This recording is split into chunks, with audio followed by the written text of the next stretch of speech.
지금 우리나라 부분을 조금 더 구체적으로 설명드리도록 그렇게 하겠습니다. PPT로 보여드리겠습니다. 우리 PPT 올려주시고요. 그리고 읽어주시면 좋겠습니다. 네. 북한은 김일성 주체상이 정말 나라 전체를 잡고 있는 이제 하나의 사이비 종교 국가라고 보시면 됩니다. 조금 이따 더 설명을 드릴 텐데, 이 김일성 주체상을 집대성한 사람이 황장엽 선생입니다. 이분이 김일성 종합대학 총장이었고 김정일을 직접 가르쳤던 스승이었고, 그리고 북한 내에서 국제비서를 맡은, 공산당 국제비서를 맡은 아주 핵심 요원이었습니다. 근데 이분이 김일성이 죽고 김정일에게 계약 개방을 계속 얘기했는데 듣지 않으니까, 갈등이 생기니까 이제 남한으로 망명을 했습니다. 이분이 살아계실 때 제가 그분을 찾아뵙고 강의도 듣고 또 그분하고 같이 식사할 때도 있었습니다. 근데 한번 그분이 식사할 때 저한테 그렇게 얘기하셨어요. 자기가 김정일을 만나러 갔더니 김정일이 자리에 없는데 책상 위에 이런 서류가 있더랍니다. 그러니까 뭐 김정일하고 친하니까 그 책상 위에 있는 서류가 뭔가 하고 이렇게 봤답니다. 그랬더니 그 내용이 우리나라 그 회의록이 올라와 있는데, 청와대에서 대통령이랑 우리나라 장관들이랑 한 국무회의 회의록, 바로 직전에 했던 회의록이 김정일 책상 위에 올라와 있는 겁니다. 누가 보냈어요? 누가 보냈어요? 이분이 남한에 와서 기자회견을 했는데 남한에 북한 공작원이 5만 명이다 라고 해서 남한이 충격을 받았었습니다. 아까 여기 나왔을 때 북한 공작원 숫자들이 쭉 나왔는데 그거 다 더해보면 49,500명입니다. 우리 좀 읽어주시면 좋겠습니다. 남한에 침투된 김일성 주체사상, 황장엽 증언, 김정일 책상 위에 놓인 남한 국무회의 회의록, 남한 내 공작원 5만 명, 김일성 어록, 똑똑한 애들은 데모시키지 말고 고시 공부시켜라, 북조선을 조국이라 말하며 매달 북한에 송금하는 대학 교수. 네. 김일성 어록은 조금 이따 설명드리고, 교수 가운데 운동권에 있다가 이제 감옥 갔다 온 다음에 취업이 안 되니까 공작원이 대준 돈으로 유학 갔다 와서 학위를 받고 교수가 된 사람이 있습니다. 매달 북한에 자기의 조국은 북조선이라고 얘기하고 월급을 타면 매달 북한에 송금을 한다는 겁니다. 송금을 하는 것도 문제지만 그렇게 얘기하고 다녀도 되는 사회가 된 게 더 큰 문제입니다. 우리 김일성 어록에 나왔는데요, 조금 더 구체적으로 그 어록의 내용을 보겠습니다. 이건 일본 잡지에서 실린 내용을 그대로 갖고 온 겁니다. 네. 김일성 교시, 고시 준비를 시켜라. 남조선에는 고등고시에 합격만 되면 행정부, 사법부에 얼마든지 잠입해 들어갈 수가 있다. 머리가 좋고 확실한 자식들은 데모에 내보내지 말고 고시 준비를 시키도록 하라. 10명을 준비시켜서 1명만 합격된다 해도 소기의 목적은 달성된다. 그러니까 각급 지하당 주식들은 대상을 잘 선발해가지고 그들이 아무 근심 걱정 없이 고시 공부에만 전념할 수 있도록 물심양면으로 적극 지원해 주어야 한다. 1973년 4월 대남 공작원과의 담화. 네. 공작원들이 데모만 시키는 게 아닙니다. 우리나라는 고시를 통하면 가장 높은 지위까지 수직 상승해서 들어갈 수 있으니까, 똑똑하고 그렇지만 돈이 없고 사회에 이렇게 한이 있거나 그런 사람들 잘 색출해서 골라서 처음에는 좋은 형님처럼 가서 술도 사주고 밥도 사주고 돈도 대주다가 친해지면 너 1대1로 나랑 공부 좀 하자, 그리고 이제 주체상을 가르치는 겁니다. 처음에 넘겨주는 책이, 처음에 많이 넘겨주는 책이 모태통 어록 같은 책을 먼저 주는 겁니다. 73년도에 이렇게 김일성 이제 교시가 나오고 난 다음에 74년도 바로 다음에 서울대학교 옆에 있는 신림동에 고시원이 만들어집니다. 이것도 제가 들은 증언입니다. 고시원에서 서울대 학생들 또 고시 준비하는 사람들 모일러서 있으면서 그 가운데 어려운 사람들이 돈 뒷받침해 주다가 그러다 친해지면 이제 여러 가지 필요한 책도 주면서 1대1로 이제 교습 들어가고, 또 이렇게 교습 받아서 판검사가 되면 나중에 후배들이 있으면 또 가서 가정교사처럼 1대1로 또 교시 공부를 이제 특별 수업을 시켜서 또 후배들이 계속해서 붙어 나오게 하는 겁니다. 73년도에부터 시작했으면 지금 그때부터 고시를 패스했으면 우리나라 가장 높은 주위까지 다 들어갈 수 있는 그런 시간이 지났습니다. 최근에 우리나라 재판장에서 있는 일을 하나 여러분들에게 읽어드리겠습니다. 네. 검사와 방청객을 향해 두 팔을 활짝 펴고 위대한 김정일 장군님 만세. 지난 6월 30일 오후 수원지법 제410호 법정, 북한 체제를 찬양한 혐의로 구속 기소된 피고인 황모 씨는 이날 항소심 선고 공판에서 1심 선고 형량 징역 1년 6개월보다 6개월 적은 징역 1년을 선고받자 검사와 방청객을 향해 두 팔을 활짝 펴고 위대한 김정일 장군님 만세라고 외쳤다. 황 씨는 경찰 조사에서 김정일 장군님 만세를 외친 것은 1심 재판 때부터 준비한 행동이었다면서 수령님 김정일이 반드시 남조선과 전쟁에서 승리한다고 굳게 믿는 마음을 재판장에서 표현하고 싶었다고 말한 것으로 전해졌다. 판사, 검사가 다 보원 앞에서 방청객에 자기 후배들도 있고 동지들도 와 있는 겁니다. 마지막에 판결 딱 내고 나면 그 자리에서 일어나서 김정일 장군 만세! 외치는 겁니다. 우리나라 판사, 검사들을 쳐다보고 그냥 나가는 겁니다. 여기가 지금 남한 맞습니까? 여러분, 김일성에 대한 이 북한 사람들의 신심이 어떤지 제가 지금 50줄짜리 영상과 40줄짜리 영상을 짧게 보여드리겠습니다. 여러분들 이걸 보시면 여러분들이 좀 느끼시는 바가 있을 겁니다. 하나는 이제 영상 지금 틀어주십시오. 나오는 대로 나올 때까지 설명드립니다. 여러분들이 북한 하느님 곧 김일성 주석님이다 이렇게 생각한다. 하느님을 이쪽도 바꿔주시기 바랍니다. 그야말로 어쨌든 정교인이니까 기독교인이니까 하느님의 집으로 오는데 집으로 와서 나의 마음속에 있는 하느님 그건 곧 김일성 주석님이다 이런 마음을 가지고 김일성 주석님을 더 잘 믿고 김일성 주석님을 더 잘 받들겠다는 그런 마음을 가지고. 그러니까 죽은 예수가 다시 태어나는 부활은 안 믿습니까? 그렇습니다. 저는 예수가 죽었기 때문에 다시 태어난다 이렇게는 그렇게는 믿지 않습니다. 우리 지금 과학의 시대에 사람이 죽었다 다시 산다는 걸 믿을 사람이 없죠. 이게 지금 북한의 평양에 있는 봉숙교회 전임 전도사의 그 이제 이야기입니다. 네, 그다음. 응원단이 눈길을 끌었었죠. 그런데 갑자기 버스가 서더니 미녀 응원 단원들이 내려서 뛰기 시작합니다. 우리 장군님 영상이 오대 못에 나가셨죠. 왜? 평양 김정일 장군님 영상이 오대 못에 나서 보시죠. 특히서하고 통남에다가 어떻게 먹습니까? 이들이 본 것은 김대중 전 대통령과 김정일 위원장의 사진이 인쇄된 플래카드였습니다.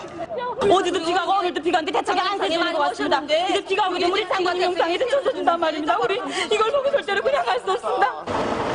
우리 하늘의 태양을 연주가 멋있는 거 어디 정말. 결국 플래카드를 떼어내서 사진이 접히지 않도록 그야말로 모셔갑니다.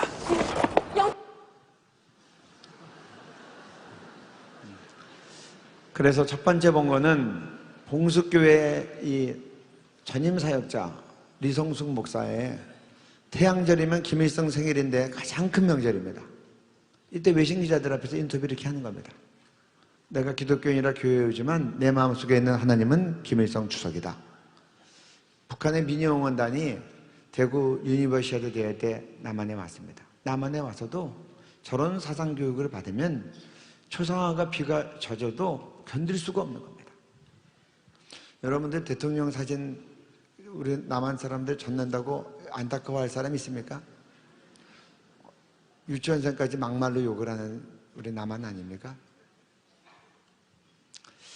그런데 이 남한의 이 운동권 학생들이 김일성 충성서 학설을 많이 썼습니다. 제가 아는 한 목사님도 지금 전향에서 열심히 사역하는데 그분도 고등학교 때 이 주사파, 주체사상파 수양회에 갔다가 거기서 자기도 혈서로 충성서약서를 썼다고 합니다. 그 충성서약서 내용을 한번 여러분들에게 보여드리겠습니다. 네. 김일성 충성서약서.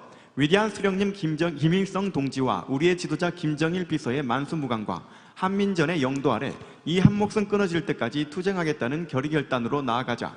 위대한 수령 김일성 장군님을 따라 숨통이 끊어지는 그날까지 죽음으로 혁명, 남한 적화혁명을 사수하며 조국과 민족이 완전히 해방되는 그날까지 열사헌신하겠습니다. 네. 이게 지금 많은 청년들이 썼던 충성서약서의 내용입니다. 그냥 쓴 게 아니라 많은 학생들이 또 이걸 혈서로 썼습니다. 밑줄 친 것만 다시 한번 읽어주시기 바랍니다. 위대한 수령 김일성 장군님을 따라 숨통이 끊어지는 그날까지 죽음으로 혁명, 남한 적화혁명을 사수. 그들은 자기가 믿는 이 잘못된 사상과 신념 때문에 이렇게 숨통이 끊어질 때까지 남한 적화혁명을 하겠다고 합니다.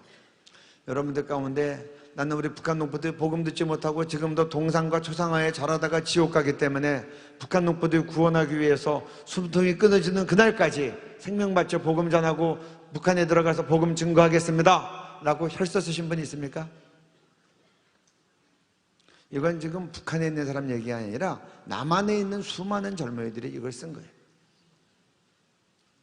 그 가운데 지금 선거 캠프에 들어가 있는 그런 사람들도 상당수가 있는 겁니다. 출처를 읽어드리겠습니다. 전대협을 장악한 주사파 지하 조직 중 하나인 자민통이 1990년 8월 중순 한탄강 소재 민박촌에서 각 대학 총학생회장 등에 출마할 88학번 6명 한, 최, 천, 강, 김, 반모 씨와의 MT에서 김일성에 대한 충성 맹세 강령 규약 중. 그 당시 이 전대협에서 주사파 조직인 자민통에서 그 당시 수도권에 서울에 한 대학이 한 10개쯤 있습니다. 그 당시에. 그런데 11월 달에 총학생회장 출마하니까 8월 달에 6개 대학 출마할 사람들 미리 들여다가 MT하고 거기서 혈서로 다 쓰게 하고 그리고 이들이 출마한 겁니다. 출마해서 총학생회장이 됐겠습니까? 떨어졌겠습니까? 그 당시 대학 생활하셨던 분은 아실 겁니다. 그 당시는 운동권이 총학을 거의 다 잡았습니다. 그러면 이들이 총학생회장 끝나고 나서 지금은 뭐 하고 있겠습니까? 뭐 하고 있겠어요? 네. 지금 우리나라 국회에도 국가보안법이나 방공법 등에 걸려서 전과가 있는 사람이 그리고 전향하지 않은 채로 그냥 국회에 활동하는 사람이 약 30명 정도가 됩니다. 또 이 충성서약서를 아니면 결사옹의 같은 걸 혈서로 크게 써가지고 이걸 서로 선물로 주고받아서 부족처럼 몸에 지니고 다니다가 한총련 회장이 경찰에 검거돼가지고 부족도 같이 뺏긴 겁니다. 지금 우리가 또 한 가지 지금 이제 인터넷과 SNS 각종 여론에서 반기독교적인 여론이 아주 집중적으로 나오고 있는데 왜 이렇게 됐는가도 한번 생각해 보면 좋겠습니다. 네. 북한의 인터넷 전략, 북한 통일전선부의 대남 적화 전략, 남한 기독교 교세를 10분의 1로 축소, 남한의 10대 대형교회 무너뜨리기. 왜 베트남은 적화되었는데 남한은 적화되지 않는가? 남한의 적화를 위해 한국교회를 공략하는 북한은 인터넷에 전력을 다함. 2007년도 12월 달에 대통령 선거에서 친북 성향 대통령이 뽑히지 않았습니다. 그거에 대한 책임을 져서 남한공작원 총괄 책임자를 총살시켰습니다. 그리고 그들이 이것 때문에 회의를 했습니다. 왜 베트남은 공산화가 됐는데 남한은 공산화 되지 않느냐? 그들이 내린 결론은 남한은 교회 때문에 안 된다. 보기는 제대로 봤어요. 그렇죠? 아까 베트남 영상 봤지만 여러분들 같이 한 시간씩 손 들고 막 기도하는 그런 장면은 못 보셨죠? 베트남에는 기도하는 성도들이 없었고 남한에는 기도하는 성도들이 있는 겁니다. 영적인 문제예요. 그렇게 잘 맞춘 거예요. 어떻게 하면 적화가 되겠느냐? 교회를 없애면 된다. 그래서 구체적인 방법이 기독교 교세를 10분의 1로 축소해라. 남한의 10대 대형교회 무너뜨려라. 10대 대형교회 무너뜨려서 언론 통해서 막 하면 얼마나 나쁜 여론이 일어나고 나쁜 내용들이 전달되고 막 그럴 거 아닙니까? 그럼 국민 여론이 뒤로 돌아가겠죠? 젊은이들은 교회를 다 떠나겠죠? 전도가 안 되겠죠? 지금 그 작전에 들어간 겁니다. 그 다음이요. 네. 대남 인터넷 전략. 2002년 남한 주민등록증 30만 개를 확보해 댓글 심리전을 펼치고 있으며 남한 국민들이 쓴 것처럼 기사를 올리고 댓글도 올림. 지금 2002년부터 본격적으로 이제 인터넷 전략 들어갔는데 이건 통일전선부 대남 전략을 직접 거기서 담당했던 그런 탈북민의 증언을 제가 그대로 받아서 말씀드리는 겁니다.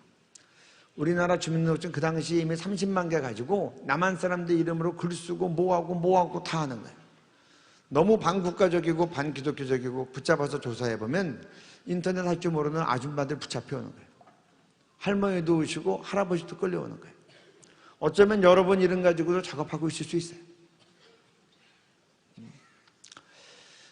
지금 한 번은 제가 젊은이들이랑 이렇게 이제 공개 토론을 한 적이 있습니다. 교회에 대해서 너무 비판적이에요. 교회 다니는 아이들인데 교회가 너무 비리가 많고 목사님들 비리가 많고 뭐 교회가 비리가 많고, 그래서 젊은이들한테 그랬습니다. 그래, 우리가 잘못한 건 다 회개해야 된다. 그런데 질문한다. 너 지난 5년 동안에 신부님이나 천주교 성당에 대해서 각종 비리 같은 거 메이저 언론에서 본 사람 손들어봐. 아무도 없더라고. 지난 5년 동안에 메이저 언론에서 승려나 절에 대해서 부정적인 거 얘기한 거 본 사람 손들어봐. 거의 없더라고. 여러분, 한국교회 목사님들이 신부님들보다 더 도덕적으로 많이 부족합니까? 승려들보다 더 많이 부족합니까? 교회가 절보다 더 부도덕하고 더 문제가 많습니까? 성당은 문제가 없습니까? 저는 신부님들 술, 담배 하시니까 술 먹고 생기는 문제들도 제법 알고 있어요. 승려들이 있는 많은 문제, 절에서 뭐 성폭행이 일어나고 그런 것도 다 어느 정도 들어서 알고 있어요. 근데 언론에서 안 다루는 겁니다. 여러분 이상하지 않아요? 수상하지 않냐고요? 제가 그 얘기했더니 청년들이 그때서야 정신 차리는 생각을 하는 거예요. 아, 작정하고 교회 죽이는 세력들이 있구나. 근데 앉아서 당하기만 하는 겁니다. 그래서 우리들이 인터넷과 모든 전선에서 정신을 바짝 차리고 우리 조국 대한민국을 지켜야 됩니다. 북한의 사이버 요원만 3만 명이라고 합니다. 3만 명이 달라붙어서 댓글 달고 글 올리고 각종 찬반 누르면 남한교회가 이렇게 어려워지고 국가가 뒤흔들리는 겁니다. 남한 정세를 잘 이해하려면 북한의 노동신문을 읽으면 되는 겁니다. 미리 다 선전선동을 하는 겁니다. 이제 제가 지금 고려연방제 얘기가 선거 때도 나와서 이 부분을 설명드리면 마치겠습니다. 이제 이게 지금 국제 헤럴드 출입인지에 나온 아시아 퍼시픽, 아시아 태평양판입니다. 여기 이렇게 나왔습니다. 김 윈스 리일렉션. 여기서 김은 김정일입니다. 김정일이 재선됐다. 근데 놀라운 건 해외 통신들이 많이 놀란 게 투표율 때문에 그렇습니다. 투표율이 몇 프로예요? 몇 프로? 몇 프로? 10,000명이 투표하면 2명 빼놓고 다 투표한 거예요. 98%만. 우리 조선중앙통신을 보겠습니다. 네. 북한의 투표율 99.98%. 9일 북한의 조선중앙통신은 북한의 최고인민의원회 선거에서 투표율 99.98%, 신윤율 100%로 김정일 총서기의 재선이 결정되었다고 전했다. 네. 지금 99.98%도 놀라운 투표율인데 더 놀라운 건 신임률이 100%입니다. 100% 다 몰표에 나온 거예요. 어떻게 하면 이렇게 되나? 북한 선거 포스터를 보여드리겠습니다. 네, 제일 밑에 뭐라고 써 있어요? 한 번 다 읽어보실까요? 자, 시작. 이게 북한 전역에 붙어 있습니다. 어디라고 감히 반대 투표를 하겠습니까? 반대 투표 나오면 그 동네가 없어지겠죠? 여러분, 이런 상황인 걸 아셔야 되고, 제가 이제 왜 이걸 설명드렸냐고 하면, 북한의 투표용지 보여주시고요. 그 다음에 얼른 또 그 다음으로 넘어가 주십시오. 네. 고려연방제를 설명드립니다. 네, 읽어주십시오. 고려연방제, 통치 이념, 김일성 주체사상, 자주, 주한미군 철수, 민족 대단결, 남한 내의 공산주의 활동 보장. 이제 우리 북한에서는 고려연방제 통일 방안을 주창합니다. 그래서 통치 이념은 김일성 주체사상이고, 자주라는 이름으로 우리 자주 통일한다. 미군 있을 필요 없다. 외국군 나가라. 주한미군 철수 당연히 나오는 겁니다. 그 다음에 남한 내에 공산주의 활동 보장해라. 너희 민주주의 아니냐. 이렇게 요구하는 겁니다. 근데 이걸 수용하려는 사람들이 많이 있어요. 지금 북한에서는 평양 한번 갈래도 5번 허락을 받아야 가니까 제가 탈북민들 강의할 때 김일성 시체공전 설명하면 거기 한 번도 못 가본 사람들이 많이 있어요. 거기는 언론, 출판, 집회, 결사의 자유가 없는 겁니다. 너희가 이거 다 허락하면 우리도 할 수 있다 그렇게 얘기해야 되는데 우린 요구하지 않고 이런 수용에 밀리는 거예요. 고려연방제가 어떤 부분에서 위험한지를 말씀드리겠습니다. 그 다음이요. 네. 고려 연방제 최고 민족 연방회의, 연방통일정부 최고의결기구, 남북 동수의 대표, 적당한 수의 해외 동포 대표. 네. 고려 연방제를 남한과 북한이 연방제로 들어가면 거기서 최고 의결기구는 최고민족 연방회의가 됩니다. 숫자가 어떻게 구성이 되냐? 남북한 동수, 쉽게 얘기하면 남한 20명, 북한 20명, 해외교포 생각해서 2자리 이 정도 줄 수, 예를 든 겁니다. 이렇게 되는 겁니다. 그러면 연방제가 돼서 통일 대통령을 뽑는다고 해봅시다. 만약에 간접선거를 한다, 여기 나와 있는 것처럼 최고민족 연방회에서 뽑는다, 그러면 북한 사람 20명은 누구 찍겠어요? 누구 찍어요? 남한 사람은 누구 찍을까요? 한 명만 나올까요? 여러 명 나올까요? 남한 사람 중에서 혹 또 북한 찍을 사람도 있겠죠? 그 다음에 직접 선거를 한다고 해봅시다. 남한 인구가 많지만 북한은 투표율 몇 프로요? 99.98%. 거기에다가 100% 몰표 나오고, 남한은 투표율이 얼마나 되죠? 뭐 60%대 정도 되겠죠? 그런데 남한은 투표가 한 명 나와요? 여러 명 나와요? 또 남한에서 저쪽 찍을 사람도 있겠죠? 혈서 쓴 사람도 많으니까. 그러면 여러분 김정은 대통령으로 모시고 한번 살아보시겠습니까? 정신 바짝 차리시기 바랍니다. 2012년에도 코리아 연방제라고 선거구역 나온 분들이 있었어요. 이번에도 연방제라는 이름이 나오는 거예요. 많은 사람이 연방제를 잘 모르니까 그냥 미혹될 수 있어요. 우리 정신 바짝 차리십시다. 하나님이 축복으로 독립하시고 건국하신 조국 대한민국이 복음 통일 선교왕국 되도록 우리 제가 볼 때는 통일을 없던 마지막 고비가 아닌가 싶습니다. 숨통이 끊어지기까지 적과 통일을 해요 목숨을 드리겠다고 한 사람들이 많이 있는데, 아까 우리 길 교수님 말씀대로 진리가 이기는 겁니다. 우리 북한 농부들 예수 믿고 천당 가기 위해서 우리 목숨을 드리십시다. 그래서 예수 이름으로 복음 통일을 이루십시다.